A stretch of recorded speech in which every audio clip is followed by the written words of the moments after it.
बिस्मिल्लाहिर्रहमानिर्रहीम। शुरू अल्लाह के नाम से जो बड़ा मेहरबान और नहायत रहम वाला है। अस्सलामु अलैकुम वरहमतुल्लाहि वबरकातुहू। फैज़ दीन के नाज़रीन, आपका इस्तक़बाल है हमारे चैनल पे। खुश आमदीद।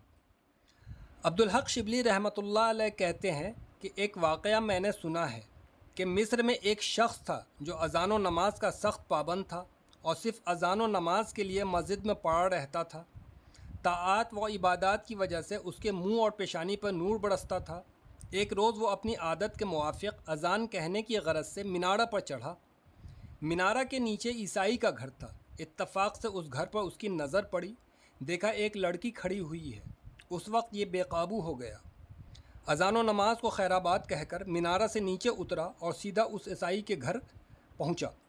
लड़की ने उससे कहा, यहाँ क्यों आए हो, क्या इरादा है? उसने कहा, मुझे तुझसे मोहब्बत हो गई है, मेरा दिल तूने छीन लिया है, मेरे क़ल्ब की तू मालिक हो गई है। लड़की ने कहा, मैं बुरा काम हरगिज़ नहीं कर सकती। उसने कहा, मैं तुझसे शादी कर लेता हूँ। लड़की बोली, तू मुसलमान, मैं ईसाई, मेरा बाप हरगिज़ तुझसे मेरी शादी नहीं करवाएगा। उसने कहा, मैं ईसाई होने को तैयार हूँ। लड़की ने कहा, हाँ ऐसा हो तो मैं शादी करने को तैयार हूँ। चुनांचा ये शख्स उसी वक्त ईसाई हो गया और उस लड़की से शादी कर ली और उसी घराने से वाबस्ता हो गया। लेकिन इत्तफ़ाक़ की बात यह है कि शादी के दिन ही वो घर के कोठे पर चढ़ा और वहाँ से गिर पड़ा और उसी वक्त मर गया। उस लड़की की खिलवत तक नसीब न हुई और बेहासिल अपना दीन भी खो बैठा और आखिरत भी बर्बाद कर ली। ईसाइयों का आम दस्तूर रहा है कि जब कभी मुसलमान उनके हाथों में गिरफ़्तार होते और असीर व कैदी होकर उनके पास पहुँचते तो हसीन व खूबसूरत औरतें उनके पास पहुँचाते। उन औरतों से कहा जाता कि हर मुमकिन तरीक़े से उनको अपने मोहब्बत के जाल में फांसो। जब वो मोहब्बत के जाल में फंस जाएं तो उनसे कहो कि अगर तुम हमारा दीन कबूल कर लो तो हम तुम्हारे साथ शादी करने को तैयार हैं। इस मौका पर वही खुदा का बंदा साबित कदम रह सकता है जो ईमान की हलावत से सरशार और जिसे अल्लाह ताला दुनिया और आखिरत में हक़ व कौल पर साबित कदम और कायम रखे। और खुदा जालिम को तो गुमराही कर देता है और उसके साथ वही मामला करता है जो वो चाहता है। गरज दुनिया के आशिक व माशूक बहुतों को कत्ल कर चुके हैं, बहुतों को नेमतों और ऐशो आराम से महरूम कर चुके हैं। बहुत से दौलतमंद घराने उनके हाथों ताराज व बर्बाद हो गए। बहुत से अरबाब मदारिज मनसबों से गिरा दिए गए। बहुत से ख़ानदान और घराने वीरान कर दिए गए और उनके अहल व अयाल, बेटे बेटियां तबाहाल कर दी गई है। आखिरत को छोड़कर दुनिया से मोहब्बत करने वाले की हालत बईना उस नशाबाज बदमस्त किसी हो जाती है जो नशा शराब में चूर है।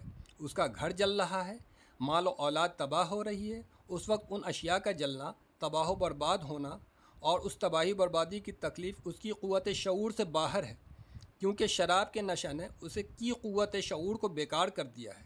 लेकिन जब यह सही व तंदुरुस्त हो जाता है, नशा उतर जाता है और शराब की बेहोशी व मदहोशी से उसे अफाका मिलता है और होश संभालता है, तो उस वक्त उसे अपने हालात का पता चलता है।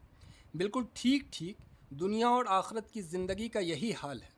जब दुनिया से कूच होगा, जब अमूर पर्दा गैब में शहूद में आएंगी और आखिरत की चीज़ें यके बाद दिगर सामने आएंगी, अब वो दुनिया से जाने की तैयारी कर रहा है, दुनिया से मुंतकिल होकर बारगाह इलाही में पहुंच रहा है और अब वो अपने सामने आलाम व हसरतों का मैदान पाता है, मसाइब व अज़ाब देखता है। और उस वक्त जो आलाम व हसरतें व मसाइब अज़ाब उसके सामने हैं वो इस कदर ख़तरनाक हैं कि दुनियावी आलाम व तकालीफ़ से कई हज़ार गुना। और फिर ये कि दुनिया में इंसान को कोई तकलीफ़ पहुँचती है तो वो उसकी तलाफ़ी की उम्मीद रखता है और वो ये भी जानता है कि दुनिया में जो चीज़ भी उसके हाथ से निकल गई है वो थी इसलिए कि किसी न किसी दिन ख़त्म होगी, फ़ना होने वाली ही थी, बाकी रहने वाली नहीं थी। तुमको हर चीज़ जो तुमने ज़ाया कर दिया उसका एवज़ मिल सकता है, लेकिन अगर तूने खुदा को खो दिया तो उसका कोई एवज़ व बदल नहीं। और एक हदीस कुद्सी के अंदर है, ए आदम के बेटे, मैंने तुझे अपनी इबादत के लिए पैदा किया है, तू लहू व लाभ में न पड़ जा। मैंने तेरे रिज़्क़ की किफ़ालत की है, खामख़ा मुशक्क़त में न पड़। ए आदम के बेटे, मुझे तलब कर, तू मुझे पाएगा। और अगर तूने मुझे पा लिया तो हर चीज़ पा ली, और अगर तूने मुझे खो दिया तो हर चीज़ खो दी। और हाल यह है कि मैं तुझे हर चीज़ से महबूब रहूँ। دوستو ویڈیو پسند آئی ہو تو لائک شیئر اور سبسکرائب کریں اور بیل آئیکن پریس کر دیں تاکہ اگلی ویڈیو کی نوٹیفیکیشن بر وقت آپ تک پہنچ سکے۔ جزاک اللہ خیرہ۔